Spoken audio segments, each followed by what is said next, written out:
उतरी जाने पैना हूँ।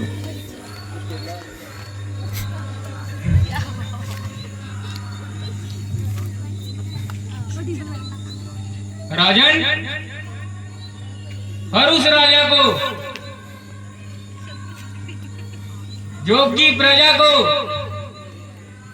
अपनी औलाद के समान समझता है, प्रजा के दुख का ऐसे ही अनुभव होता है। जिस तरह एक बच्चे की माँ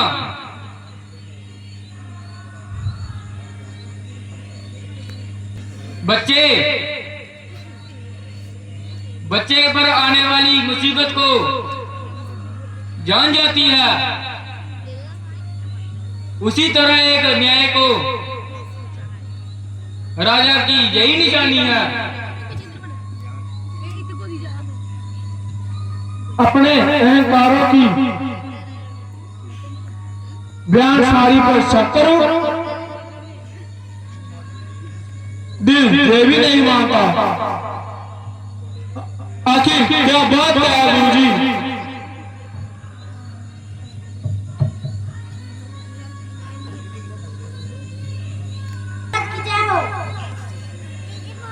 मुनि विश्वामित्र जी,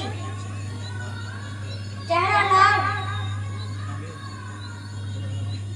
बड़े बनी हुई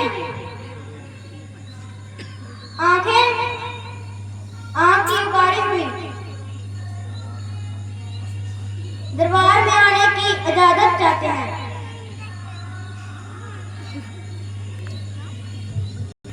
गुरु जी आप ही जाएं और उनको आदर से लेके आइए। मुझे तो उनके सामने जाते हुए भी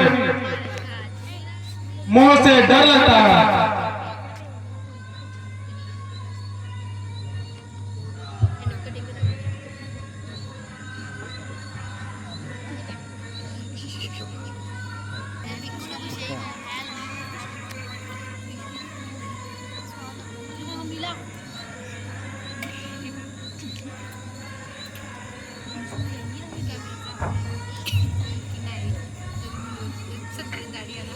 मुनिवर प्रणाम। और राजन विराजिए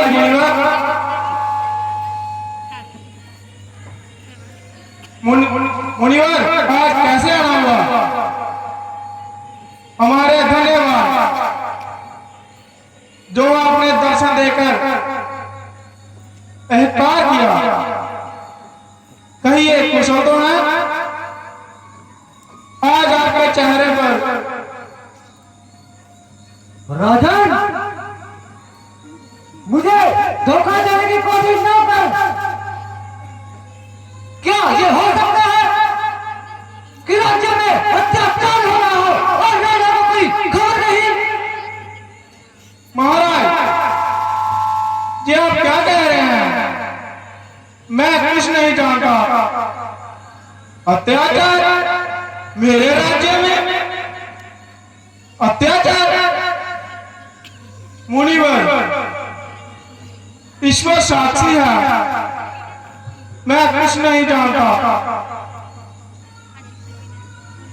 तो क्या झूठ बोल दिया था कि खुद को बिहार हो रही हो और भावना मीठी मीठी मार के मजे ले रहे हो? क्या जेल में लिया जाए? क्या दिल में से बाबा बादल उमड़ा चले आए हो और महाराज की कल तक और आई नहीं? ये मान लिया जाए प्रजा की बहुमूल्य की आपने लूटी जा रही हो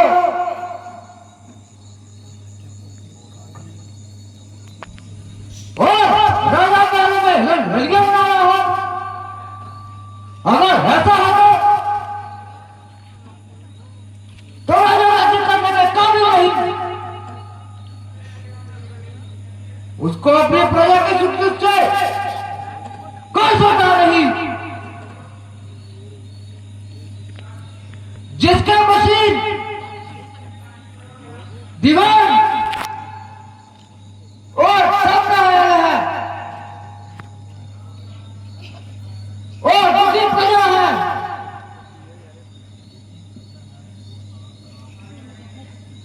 दुखी प्रजा है और आराम बैठे हैं इधर जमा के दिनों में और जिधर पर सब बैठे हैं। खुशामद ही खुशामद है तेरे दरबार में राजन। कितनी अधूरी है तेरी सरकार में राजन। बस मुनिवर बस। आखिर आपको कौन सा कष्ट मिला है जिसके कारण आप इतने नाराज हैं? राजन अगर सिर्फ मुझे एक कष्ट होता तो शायद मैं आपके पास आता।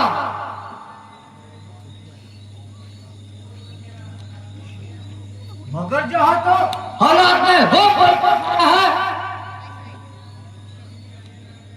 कि कमजोर इंसानों का जीना दुबर हो गया है।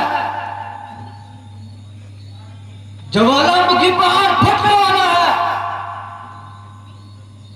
जुलम का समंदर में भूचाल आने वाला है। तो याद रख अगर इसकी रोकथाम ना की गई तो उसकी लपेट से तुम भी नहीं बच सकोगे। क्षमा मुनिवर क्षमा। अब ज्यादा पहेलियां न सुलझाएं और अपना कारण ज्ञान कीजिए। राजन राक्षसों ने बहुत उधर बचा रखा है कि ऋषि मुनियों और गरीब घरानों का जीना मुश्किल है।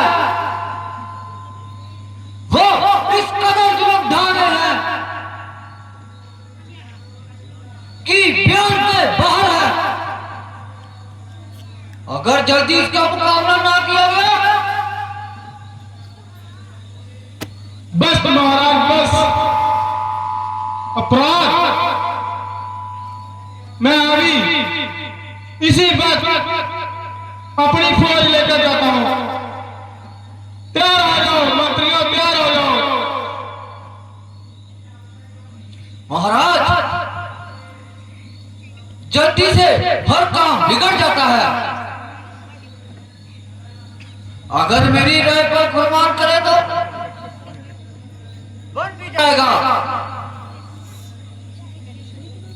आपको इतना कष्ट भी सहन नहीं करना पड़ेगा। फरमाइए मुनिवर।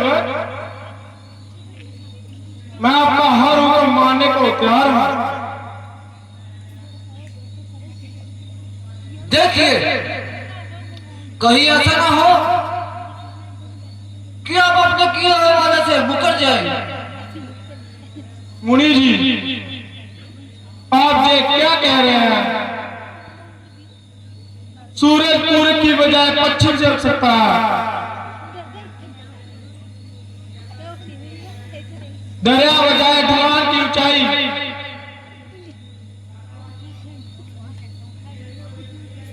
पृथ्वी आकाश पर चली जाए। एक रघुवंशी राजा अपने दिए हुए वचन से नहीं मुकरता। आप तो जानते हैं महाराज रघुकुल रीत सदा चली आई। जान जाए पर प्राण ना जाए।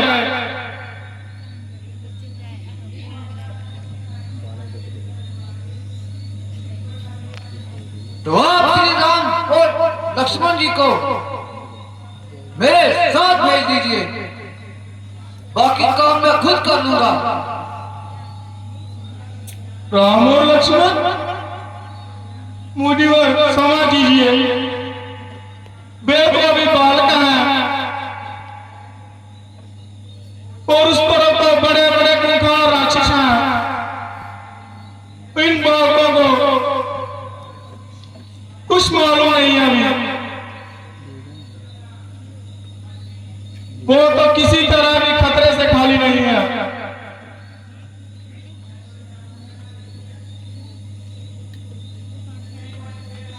दूसरे माँ बाप के बेटों को जम जमा धकेल देना और अपनी औलाद को महलों में छुपा कर रखना, ये कहाँ का इंसाफ है राजन? जुदा संतान से होना बड़ा मुश्किल है। गीली आंखों को धोना मुनिवर बहुत मुश्किल है। तो क्या यही है लोगों की रीत? यही आपका धर्म? भूल गए कि आपने अभी अभी वचन दिया है? क्या भूल गए कि अपने अनुसार हमारी सहायता करने का वादा किया है? हम जा रहे हैं। नहीं मुनिवर नहीं, मगर जब तक कि दुखी दिल से निकला हुआ एक भी समय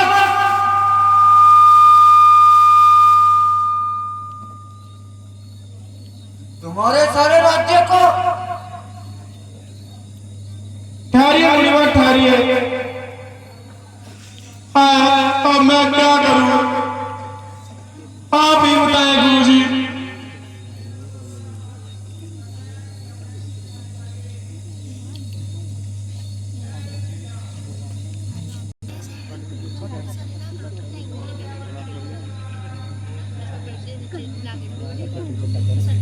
इसमें व्यक्ति होने की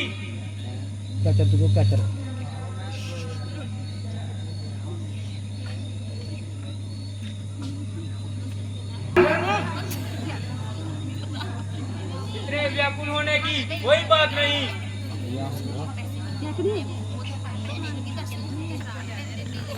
राज ऋषि के साथ भेजने में सोचना मत चाहिए। गुरुजी बार बार ख्याल आता है कि राम और लक्ष्मण अभी बहुत छोटे हैं। तो क्या हुआ? मुझे अपनी सिखाई हुई विद्या पर मान है। इससे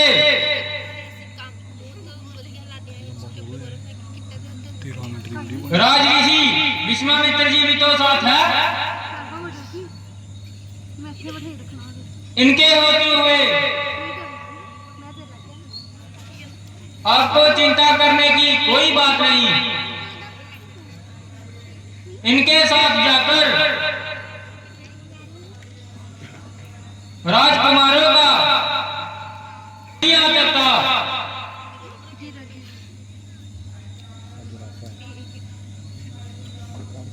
विश्वामित्र जी अगर चाहते तो वही राक्षस को मार सकते थे, पर ये भी कोई भेद है। हेलो, आ रहा है ना? तो ले जाइए, मेरे दिल को टुकड़ों को ले जाइए। मंत्री जी राम और लक्ष्मण को लेके आइए।